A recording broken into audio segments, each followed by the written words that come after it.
Tänään tutustutaan Einböckin uutuusmalliin, jossa itse asiassa on kysymys ei Einböckistä yksinomaan, vaan hybridiversiosta, joka täydentää tähän mennessä jo tunnettua Einböckin ja Köckelingin tuotesarjaa.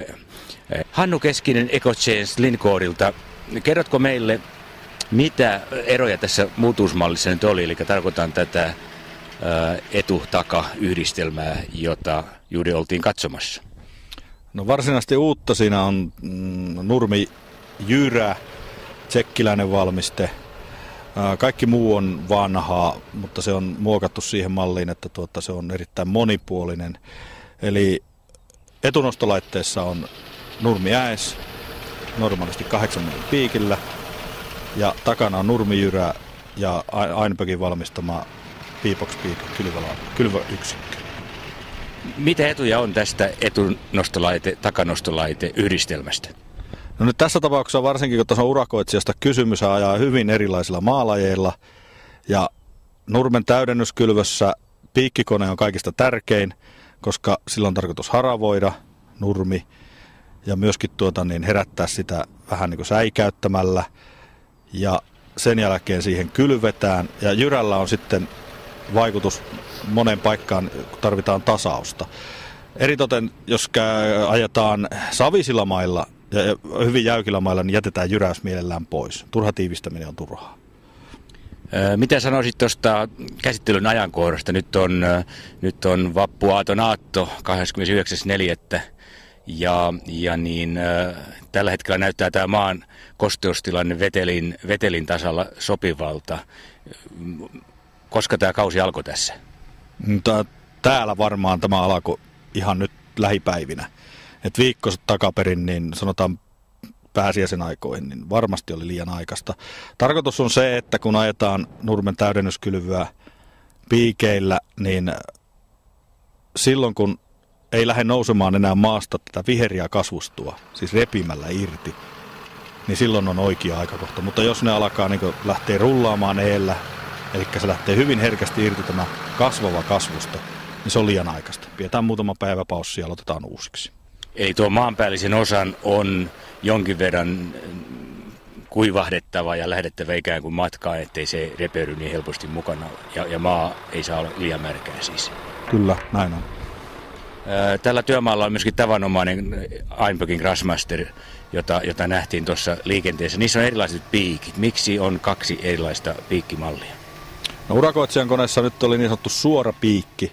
Ja se tarkoittaa sitä, että jos on hyvin kiviset maat, niin käytetään tätä suoraa piikkiä.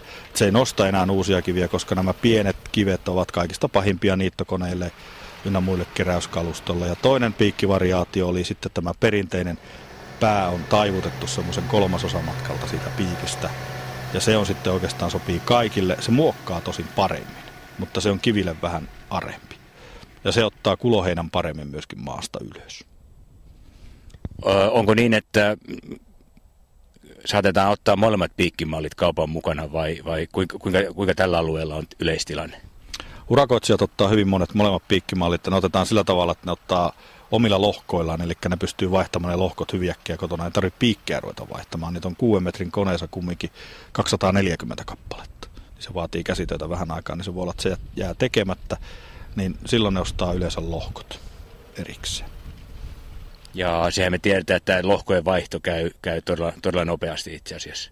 Siihen nyt menee semmoinen, kun se on oppinut se homma, niin semmoinen 20-25 minuuttia. Aivan. Onko piikkimalleilla ajonopeus tai piikkipaine-eroja, mitkä täytyy ottaa huomioon? Sopivat ajonopeudet ja tämä piikin asento, kulmasäätö kautta tämä painotus?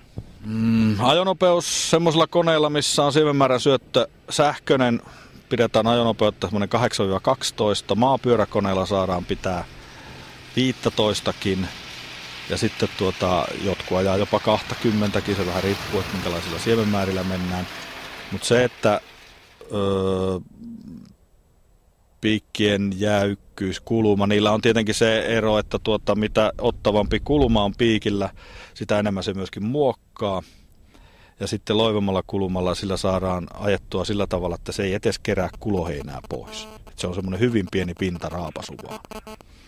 Nämä molemmat laitteet oli sähkösyötöllä varustettu ja sanotko muutaman sanan siitä kiertokokeen teosta ja mitenkä kuljettaja kontrolloi levitysmäärää toimintaa? Siellä hytissä oli siis monitori. Kyllä joo, siellä on ohjaamon pystyy sijoittamaan sähköisen portaattoman siemenmäärän säädön, jolla ohjataan myöskin tätä syöttövalssin pyörintää ja puhalluksen käynnistäminen ja sammuttaminen. Ja kiertokoe on periaatteessa tällä, jolla on sähköinen siemenmäärän syöttö. Ja se tapahtuu sillä lailla, että siellä on määrätynlainen taulukko, jolla lasketaan haluttu määrä, eli jos halutaan 20 kiloa hehtaarille, kerrotaan tämä luku koneen työleveydellä ja ajonopeudella ja jaetaan 600 ja silloin minuutti käytetään tätä syöttövalssia, niin silloin on tullut se määrätty määrä siemeniä sinne kaukaloon, jolloin se taulukosta nähdään suoraan tämä arvo, mikä sinne on tullut, että onko se 20 kiloa sitten vai ei. Eli tässä on se ainut sellainen kriittinen tekijä tämän jälkeen se, että kuljettaja tietää traktorin nopeuden monitorista tai ajouralaitteesta tai taulukosta. Kyllä, se on tässä versiossa, niin se on ainoa, että jos ajat kovempaa, niin sitten menee vähemmän siemeniä.